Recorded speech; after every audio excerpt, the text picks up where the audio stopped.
Bismillahirrahmanirrahim. Assalamualaikum warahmatullahi wabarakatuh. Saudara, dengan saya Edi Mulyadi. Banyak peristiwa yang hari-hari ini menyita perhatian publik, terutama terkait dengan apa kita nyebutnya drap perjuangan. Wah, gagal betul drap perjuangan ya. Siang ini saya dapat tamu istimewa, anak muda yang saya kira kita bolak-balik baca statementnya di media-media online dan di televisi dan sebagainya. Saudara Ajis Januar ya? Ya, terima kasih. Apa Januar Ajis? Ajis Januar ini lawyer muda, berani, apalagi ya nyebutnya ya.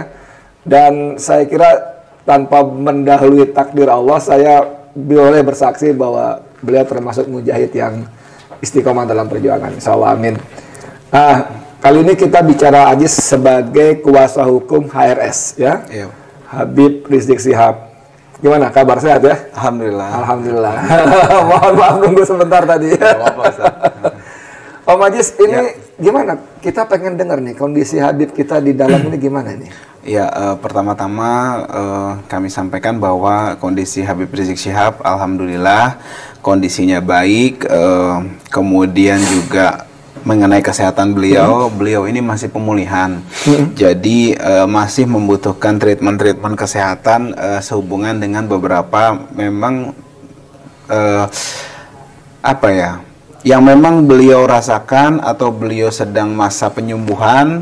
Sebelum ditahan tuh sudah melakukan proses itu gitu. Sakit apa beliau itu, sakit apa? Jadi beliau itu ada GERD yang kalau kambuh tuh bisa menyebabkan sesak nafas yang hebat seperti itu. Okay. Dan juga ada keluhan juga di dada kiri beliau sakit, dan itu sebenarnya sudah diobservasi oleh dokter pribadi dan masih proses untuk pemulihan, belum selesai pemulihannya. Kemudian beliau ada peristiwa penahanan sampai saat ini. Itu pemicu kambuhnya penyakit-penyakit tadi itu apa? Kalau itu teknis dari masalah psikis atau lingkungan apa gitu? Banyak hal ya, tapi kalau menurut penjelasan dokter sih bisa karena lingkungan, kemudian udara, seperti itu kan. Kalau misalnya waktu di rumah beliau itu kan, waktu di rumah sakit Umi juga belum maksimal, sudah dikejar-kejar kan, sudah didatangi, nggak nyaman gitu loh. Jadi ini sebenarnya kita sampaikan juga bahwa hak-hak kesehatan beliau sebagai warga negara ini diganggu seperti itu. Di rumah sakit Umi pemulihan belum selesai, dikejar-kejar segala macam itu. Bisa nggak cerita nama kita pada publik? Bagaimana sih kondisi ruang tahanannya? Katanya di apa namanya, di basement atau bagaimana? Betul nggak? Iya, kalau yang pertama kan di Polda Metro Jaya awal-awal penahanan itu kondisinya ya di narkoba, di Direktorat Narkoba, di Rutan Tahti Narkoba. Itu kondisinya beliau ada di lantai 1, ada sinar matahari masuk. Ruangan juga ya lumayan besarnya, mungkin separuh ruangan inilah, separuh ruangan ini. Berapa kali berapa kira-kira itu? Separuh ruangan ini berapa kali berapa kira-kira Ustaz? Ini kira-kira 3 kali 3 juga kali ya ini? Iya, mungkin sekitar 3 kali 3 ini separuhnya ya, 3 kali 3. Di situ ada kamar toilet seperti itu kan. Sendiri tapi satu orang sendiri? Di Polda Metro waktu itu sendiri. Kemudian beliau dibawa ke Mabes Polri. Nah, di Mabes Polri memang lebih besar. Agak lebih besar, mungkin sekitar 2 kalinya. Ada toilet juga di dalamnya, dan karena memang bangunannya informasinya baru, ya, itu jadi sehingga terlihat dan memang lebih bersih, seperti itu, lebih bersih. Memang tidak ada sinar matahari di situ. Kenapa di basement? Apa karena tembok-tembok? Basement, karena di B1 seperti itu, B1 ya, bawah seperti itu. Jadi tidak ada sinar matahari masuk. Kemudian juga karena basement mungkin ada suara-suara mesin generator atau apa yang di situ, sehingga agak sedikit bising seperti itu. Ala kulihal kondisinya seperti itu, tapi beliau tetap tegar, tetap bersyukur alhamdulillah, dan kami berterima kasih juga kepada Mabes Polri dan Dokes Mabes Polri, Rutan Tahti Mabes Polri atas pelayanan yang profesional lah selama beliau ditahan lah. Kalau sirkulasi udara di ruangan Bareskrim ini gimana? Kalau sirkulasi udaranya ya tahanannya tidak sebanyak di Polda. Oke. Maksud saya di narkoba yang sebelumnya ya. Jadi mungkin tidak sampai 100 ya di narkoba di rutan. Jadi direktoratnya ada 2, ada krimum sama narkoba. Pembagiannya bukan direktoratnya, maaf. Yang di Mabes Polri juga beliau saat ini di narkoba. Tapi di ruangan Habib sirkulasinya apakah dengan kipas angin, apakah ada ventilasi biasa, apakah dengan sirkulasinya AC? Tidak ada AC di lorong. Oh. Di lorong ada AC, tapi di dalam tidak ada, sehingga sirkulasinya dari pendingin udara tadi ya di lorong seperti ini, di lorong. Di lorongnya ada, tapi di kamar tidak ada listrik, jadi tidak bisa kipas angin masuk. Oh, tapi sirkulasi ada kayak AC itu aja. Jeruji atau apa gitu, atau apa sih namanya? Jadi bentuknya dia itu lorong. Ada lorong, kemudian ada kamar. Oh, kamar gitu. Kamar seperti itu. Tapi ya dia kategori jeruji gitu ya? Jerujinya ada jerujinya. Mungkin dari situ udaranya ya? Ya, jadi tidak ditutup tembok, tidak. Terlihat ada jeruji seperti itu. Oke. Ya kita perlu juga tahu soal-soal seperti ini. Pertama, Habib Rizik Syihab ini tidak muda lagi. Usianya sebaya saya lewat setahun aja. Kadang-kadang kita yang usia segini memang sensitif soal-soal seperti itu, ditambah memang biar bagaimanapun sejagoan apapun, seikhlas apapun, di dalam itu pasti tidak sebebas di luar, ya kan? Di dalam itu pasti tidak senyaman. Bebas itu dalam arti perasaan. Ya. Perasaan psikis kita tuh pasti tidak sebebas di luar. Nah ini tadi makanya saya tanya ketika beliau kambuh sakit-sakit itu pemicunya apa? Apakah faktor psikis atau memang kondisi lingkungan yang buruk? Nah kalau kita dengar beliau ternyata tadi bahkan Ajis juga menyampaikan terima kasih kepada Bareskrim, kepada polisi yang profesional dan cukup manusiawi ya. Ya, cukup humanis memperlakukan Habib Rizik. Jadi ketika ada permasalahan kesehatan lumayan tanggap. Tapi saat ini kan sekarang bukan lagi di bawah kepolisian, sekarang di bawah kejaksaan. Oh, sudah dilimpahkan ya? Kami sudah lagi mengirimkan permohonan baik itu penangguhan maupun permintaan supaya dokter pribadi beliau bisa minimal sepekan sekali untuk check up.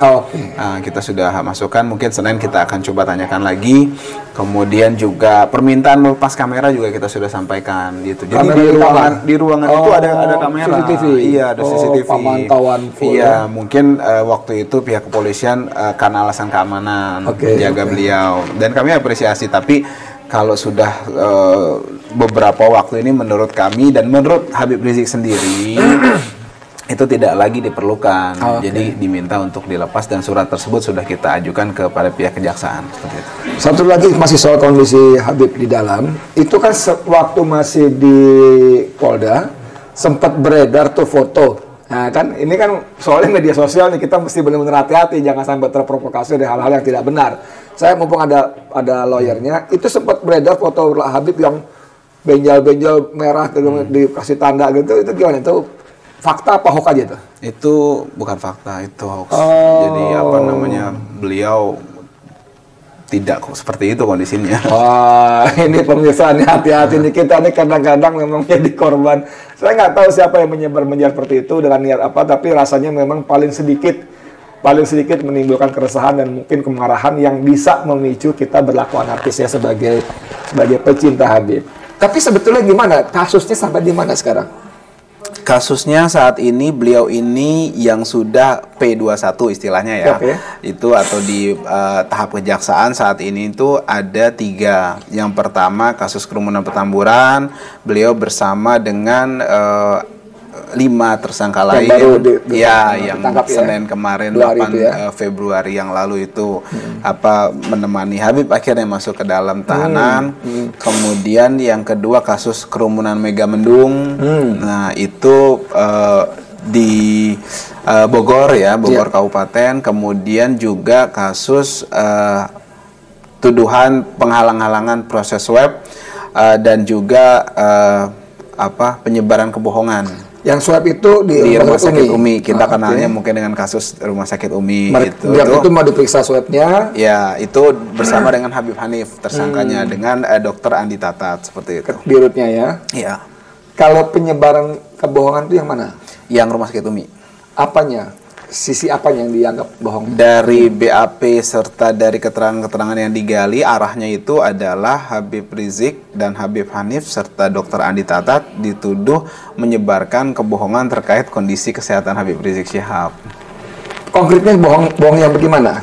Dianggap Habib Rizik Syihab kondisinya kan sehat, tidak ada masalah. Nah, itu dianggap oleh pelapor dan saat ini oleh kejaksaan, yaitu ada ujaran yang bohong, faktanya tidak sehat, tapi dikatakan sehat, padahal pihak-pihak terkait Habib Hanif dan Andi Tatat informasinya itu mengatakan, terutama Habib Hanif ya, bahwa yang terlihat memang gitu. Jadi memang kita sama-sama melihat Habib Rizik kondisinya terlihat sehat.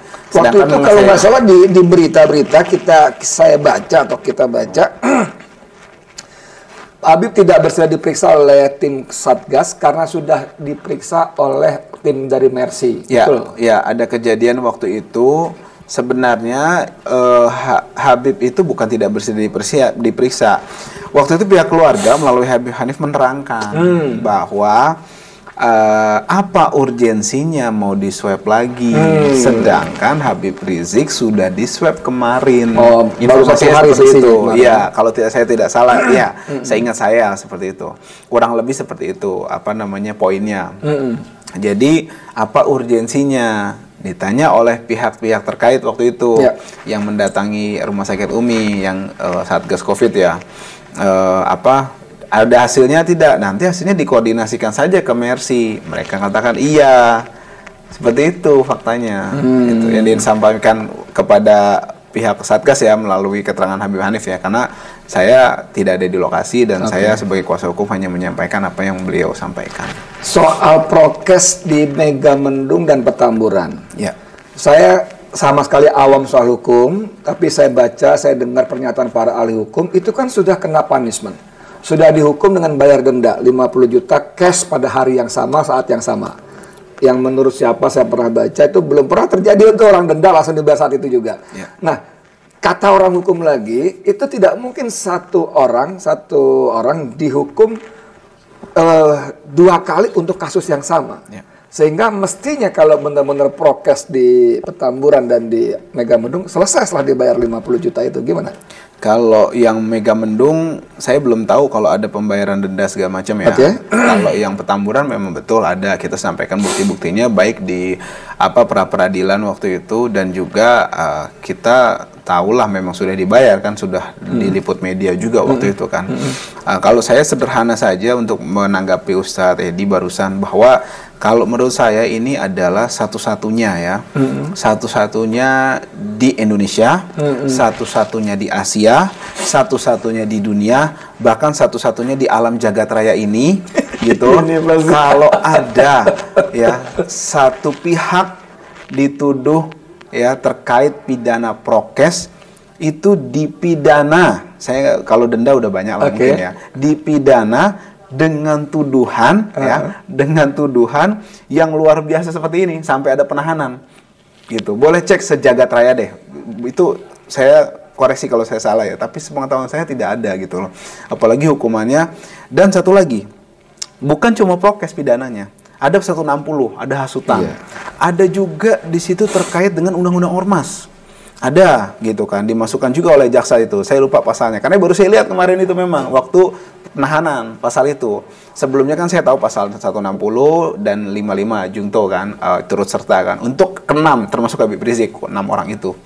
Ke-6 saudara-saudara kita itu, ulama kita itu, habaib kita itu. Jadi memang kita takjub ya dengan penegakan hukum yang luar biasa ini ya. Kita terheran-heran lah seperti itu kan. Ditambah lagi ya itu tadi ada penerapan terkait undang-undang ormas gitu. Jadi itu kalau nggak salah Munarman atau siapa yang kita dengar juga itu pasal-pasal titipan selundupan ya, karena sama sekali nggak terkait dengan prokes. Apalagi tadi Aji sebenarnya bukan cuma di Indonesia, di dunia bahkan di jagat raya baru ada satu kasus yang prokes dipidanakan gitu ya. Iya, sebenarnya kita kan pakainya undang-undang karantina ya. Karantina itu yang dipakai di Rumah Sakit Umi.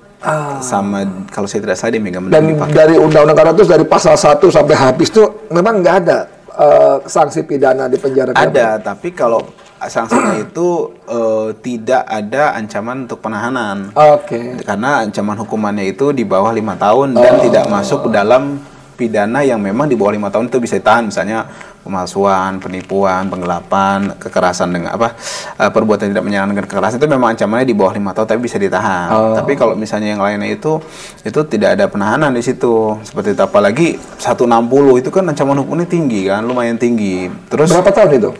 Kurang lebih 6 tahun maksimal. Kemudian yang kebohongan itu juga ancaman hukumannya itu pasal 14 itu 10 tahun. Saudara sekalian gini, saya ingin soal kebohongan tadi di Rumah Sakit Umi, pelapor mengatakan Habib mengaku sehat, mengaku nggak masalah, kemudian diterjemahkan itu sebagai sebuah kebohongan, ya kan? Saya nggak tahu bohongnya di mana pertama, kedua dampaknya apa? Kalau memang katakanlah gitu ya, katakanlah Habib berbohong pada kondisi tidak sehat, mungkin si pelapor khawatir dia akan menulari orang lain. Tapi saudara sekalian jangan lupa di berita kita juga baca bagaimana ternyata Menko Airlangga, Menko Perekonomian Airlangga ternyata pernah sakit juga, COVID juga, dan itu tidak pernah dideklar bahwa dia sakit. Kemudian gosip-gosipnya juga Menko Luhut Binsar Panjaitan sakit juga dan tidak pernah dideklar. Nah, ini kan dua hal yang sama. Gampangnya gini lah, nggak usah ngomong kebohongan dulu lah, menyembunyikan kebenaran lah gitu ya. Gue sakit nih tapi gak gue umumin, itu kan menyembunyikan kebenaran. Nah ini gimana kalau dalam konteks dua ini ya, Christopher ini? Iya, sebenarnya saya tadi mau katakan ada dua hal yang memang jadi concern kita. Kita nggak masalah sih sebenarnya kalau misalnya Habib Rizik, saya katakan dari awal kasus ini bergulir, Habib Rizik tidak keberatan untuk menjalani proses. Tapi dua hal ini yang sangat langka menurut saya. Jadi kita ini sangat kekurangan dua hal ini, menurut kami ya, dan juga menurut para tersangka ini. Yang pertama adalah keadilan, seperti itu. Terus yang kedua adalah diskriminasi hukum. Artinya kalau kita memang berkenan untuk menegakkan keadilan, mari tegakkan. Tadi Ustadz Edi jelaskan kan banyak beberapa hal. Artinya kalau yang lain tidak diproses, ini diproses kan tidak adil. Kemudian ketika Habib Rizik dan rekan-rekan tadi memang dihukum, dipidana, kemudian yang lainnya itu tidak dengan kondisi sama gitu kan, itu kan terjadi diskriminasi. Jadi yang saya mau katakan sebenarnya dua hal ini, diskriminasi hukum dan keadilan. Seperti itu yang kita miris dan ironis pertanyakan terkait dengan penegakan hukum ini. Seperti itu sih singkatnya. Tebang pilih tadi ya? Ya kalau tebang pilih saya lebih suka menggunakan kata diskriminasi dan juga ketidakadilan. Itu. Masih terkait soal Habib dan penahanannya terkait dengan prokes. Beberapa hari lalu kita dengar 6 petinggi mantan petinggi FPI, Front Pembela Islam, Ustadz Sobri dan kawan-kawan, Ustadz Haris Ubaidillah dan kawan-kawan, itu juga ditangkap. Ditahan maksud saya. Mereka datang ya. Mereka datang kooperatif dan ditahan. Memang sudah bisa terbaca. Nah, tindakan seperti ini apa memang diperlukan dalam konteks prokes ya? Bukan perampok, bukan pembunuh atau teroris gitu, gimana? Ya tadi kalau saya ada dua hal yang saya sampaikan. Yang pertama adalah ini tidak seyogianya tidak ditahan. Kenapa? Karena memang kita kan sama-sama tahu ini lagi zaman COVID, lagi musim pandemi. Beberapa waktu yang lalu dari dalam dikeluarkan 35 ribuan itu. Berapa ribu tahanan dikeluarkan sama Bapak Menteri perintahnya. Alasannya karena sedang pandemi. Kok ini gara-gara hal yang menurut kami remeh-temeh quote unquote ini kok ditahan sampai memasukkan orang lain ke tahanan. Ini kan ironis. Kemudian yang kedua, kalau saya boleh katakan bahwa memang terkait dengan penahanan ini, kalaupun memang mereka ini ditahan, yang lainnya gimana? Seperti itu. Yang pelanggar yang lain bagaimana? Seperti itu. Dan satu lagi, mereka katakan atau pihak-pihak lain mengatakan beda, mereka mengadakan ini, tidak menganjurkan, tidak mengajak. Sederhana saja, Habib dan rekan-rekan waktu itu mengajak untuk ikut acara maulid. Ditanya, itu kan mengajak orang berkumpul. Kita jawab, kalau begitu bagaimana ada ajakan sholat untuk sholat Jumat, hayalah sholat 5 waktu segala macam, itu ngajak orang sholat kemana? Ke masjid. Ke masjid, masjidnya apa? Satu-satu? Kan tidak. Dalam satu masjid ada berkumpul banyak orang sholat. Ajakan ibadah mungkin tiap hari agama lain ya, seperti itu. Itu bagaimana? Seperti itu kan. Oh, mereka jawab lagi, kan ada prokes yang diterapkan. Sama. Waktu maulid itu kita sudah mengundang dari Satgas Covid, informasi sudah datang, membagikan masker. Kita juga selalu announce dan tidak lupa ada mitigasi. Ini yang sebenarnya perlu sangat diketahui oleh masyarakat luas. Mitigasinya apa? Kita mengajukan, panitia waktu itu mengajukan penutupan jalan dari ujung Selipi. Gunanya ditutup apa? Supaya orang-orang tidak berdesakan. Dijawab lagi dari sana. Nanti orang-orang tetap saja ke panggung. Ada layar besar di mana-mana dipajang. Artinya kita cukup nonton dari jauh, dari Selipi kelihatan, toa di mana-mana. Itu kan mitigasi. Cuci tangan tempatnya kita sediakan, masker siap bagi-bagi oleh Laskar waktu itu. Kemudian juga sanitizer disiapkan. Masih kurang juga, ada pengumuman juga. Mari nonton di YouTube. Ada live streaming sambil bobo di rumah bisa, sambil masak bisa. Jadi mitigasi udah disiapkan. Sama sebenarnya. Semua udah diupayakan. Jadi memang kalau kita baca pemberitaan waktu peristiwa Petamburan itu, yang saya dengar Doni Monardo, kepala Satgas itu kan juga menyumbang 20.000 atau 30.000 masker. 20.000 orang. 20.000. Lalu dari kelurahan kalau nggak salah menyediakan hand sanitizer. Dari kecamatan kalau nggak salah menyediakan cuci tangan dan sebagainya. Jadi panitia itu memang sudah melakukan segala upaya, koordinasi segala macam, tapi tetap disalahkan, bahkan ketika divonis denda 50 pun tetap dibayar. Jadi dengan semua gambaran ini, sebetulnya apa yang terjadi sebetulnya? Kalau kita menduga dari kuasa hukum dan juga dari para tersangka ini, ini sebenarnya poinnya adalah ada perbedaan pendapat. Perbedaan pendapat yang diselesaikan dengan cara-cara menggunakan instrumen hukum. Itu sebenarnya sederhananya. Kadang kalau saya boleh katakan, kita ini miris. Kita ini semboyannya Bhinneka Tunggal Ika.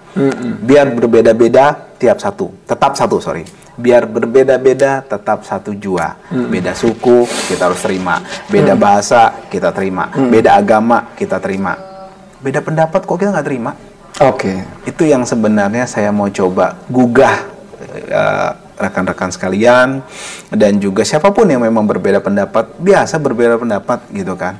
Tapi janganlah menggunakan instrumen hukum ataupun kekuasaan untuk menghajar yang berbeda pendapat. Bung Ajis, ada yang berpendapat ini sebetulnya dendam lama.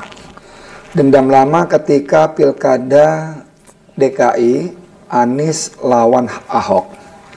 Nah, waktu itu kan peran Habib Rizik kan sangat sentral tuh. Sangat sentral, dengan izin Allah mengumpulkan begitu banyak manusia, dan pada akhirnya manusia yang sombong ini, penista Al-Maidah ini, Allah tumbangkan. Nah, konon katanya, saya mau konfirmasi saja, ini membuat kemarahan yang luar biasa dari para cukong di balik ini. Sehingga Habib ini memang benar-benar sangat tidak dikehendaki. Nah, kebetulan juga Habib pergi ke Mekah dan tidak kembali sampai 3,5 tahun. Kemudian kemarin kita ngobrol dengan Bang Abdullah Hamahua, ketika beliau dan kawan-kawan datang ke Mekah, Habib menunjukkan surat dari Badan Intelijen Saudi bahwa ada permintaan dari sini Indonesia agar Habib tidak kembali. Seperti itu. Jadi memang Habib ini memang tidak dikehendaki ya kembali ke Indonesia dengan berbagai pertimbangan.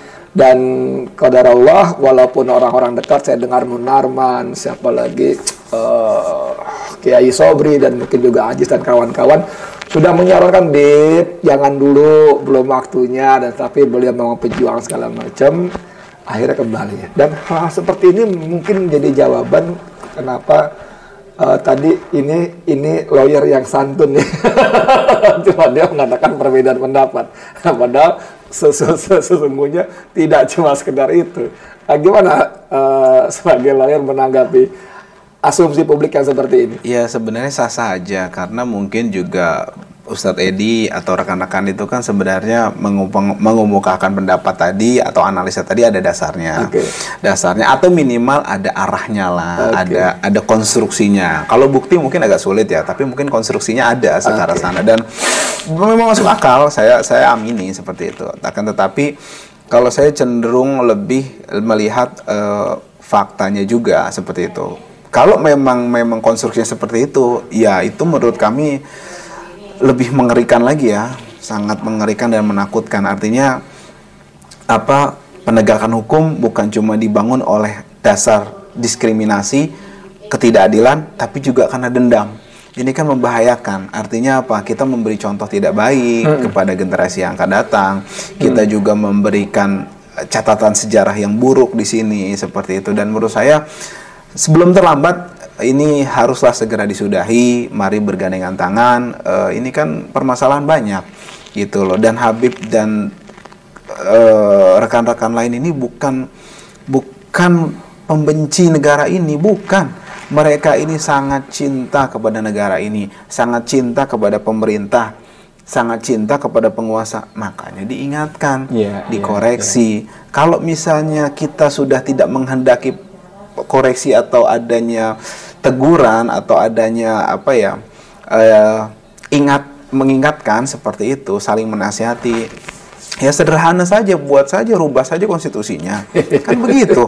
Kita balik ke hukum aja. Kalau memang sudah tidak menghendaki, ubah konstitusinya.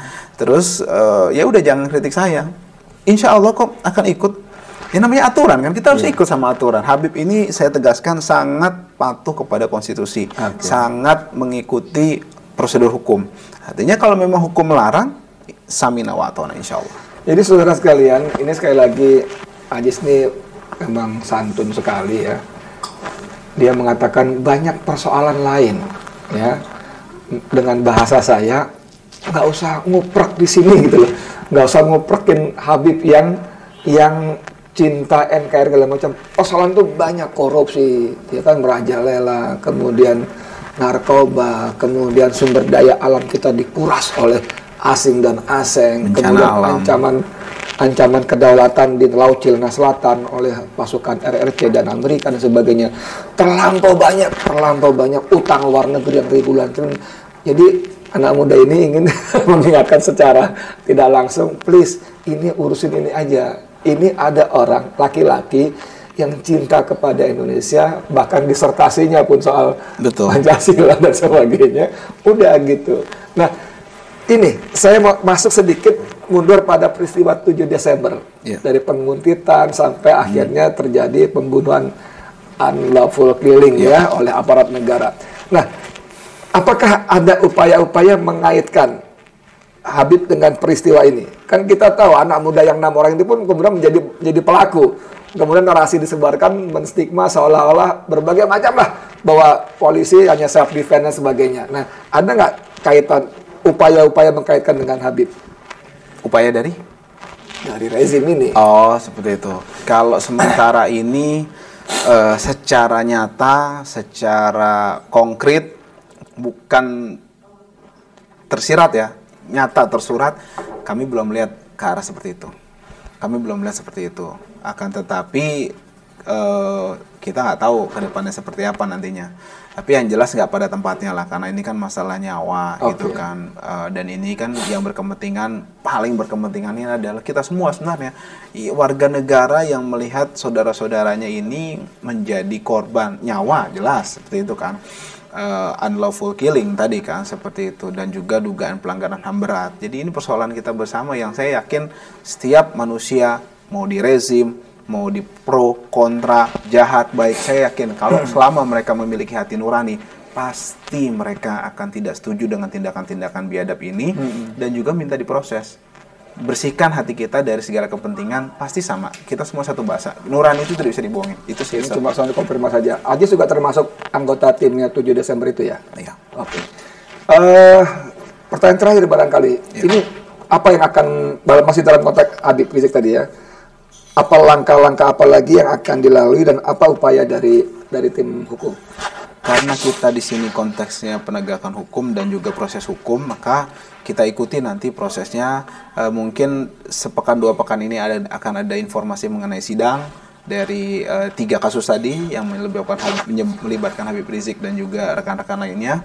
Kita tinggal menunggu nanti. Sementara itu berjalan, kita proses terkait dengan kepentingan dan keperluan 7 orang tersangka ini yang kita menjadi kuasanya, kesehatan mereka, kemudian terkait dengan hak-hak mereka, kemudian juga untuk sidang nanti kita membutuhkan berkas, kita sedang proses, lalu pra-peradilan tim lain juga sedang proses gitu kan. Kita lihat nanti mana yang berjalan, semua proses kita ikuti, kita maksimalkan, kita tunjukkan apapun perlakuan terhadap guru-guru kami ini, kami akan ikuti, kami akan sabar dan tetap jalani sampai endingnya seperti apa. Kita usahakan semaksimal mungkin menjelaskan dan menyampaikan kebenaran dan keadilan itu harus tetap ditegakkan dan diskriminasi hukum harus segera dihentikan. Oke. Kalau nanti sampai ke persidangan, optimisme apa yang melingkupi para penasihat kuasa hukum ini? Ya sejujurnya kalau optimisme itu terkait dengan bebas seperti itu ya, atau kemudian kita bisa bukan sampai endingnya nanti menyebabkan putusan tidak bersalah, itu hampir mustahil lah seperti itu. Kenapa begitu? Iya karena kita mengerti proses hukum. Saya yakin bukan cuma saya lah, itu para ahli juga tahu hal ini. Ya tidak ada kepentingan ya, maksudnya yang netral yang memang fokusnya akademisi gitu kan. Kita tahu bahwa ini nih aneh bin ajaib seperti itu. Boleh nggak saya coba simpulkan dengan pertanyaan, kalau begitu tim lawyer ini sudah menduga nanti proses persidangan itu tidak akan fair? Karena ada titipan-titipan kepentingan kekuasaan yang mengintervensi persidangan, atau bagaimana? Ini pertanyaan kesimpulan aja gitu. Ya, iya. Saudara sekalian, saya hidup nggak tua-tua amat, tapi tahun 80-an saya sudah aktivis ya. Sudah berhadapan dengan rejim Soeharto, berkali-kali demo, berkali-kali apa segala macam itu. Di kalangan kami anak-anak muda waktu itu, dan mungkin yang senior juga mengatakan bahwa setiap persidangan tokoh-tokoh yang aktif, yang kontra terhadap penguasa waktu itu rejim Orde Baru, itu sampai ada istilah, ada vonis sebelum sidang. Waktu itu kami anak-anak muda gitu ngomong begitu tahun 80-an awal sampai akhir gitu ya. Apakah ada istilah vonis sebelum sidang ini masih berlaku nggak saat ini di rezim Orde Baru, Orde Reformasi? Bukan bermaksud mendahului fakta atau mendahului takdir nanti, tapi sepertinya sih seperti itu. Astagfirullahaladzim. Ya, adalah hasbunallah ni'mal wakil. Iya, saya sederhananya itu. Ya, astagfirullahaladzim. Oke, saudara sekalian, kita ya sebatas kemampuan manusia berusaha dengan upaya-upaya, dengan rekam jejak, dengan pengalaman, dengan track record, dengan keilmuan sebagai orang yang berkecimpung di hukum dan berpraktik di hukum, semuanya berusahakan. Bagaimana hasilnya? Allah kan tidak bertanya kenapa kamu menang perang. Ya. Yang Allah tanya kenapa kamu tidak berangkat perang. Akan gitu kan? Betul. Kita berdoa semua, semoga keadilan dan kebenaran ditegakkan. Amin. Makasih banyak Om Ajis atas kerjasamanya. Terus kalian, saya Edi Muledi, jangan lupa ya like, komen, dan tentu saja share dan subscribe Bang Edi Channel untuk kita semuanya. Assalamualaikum warahmatullahi wabarakatuh.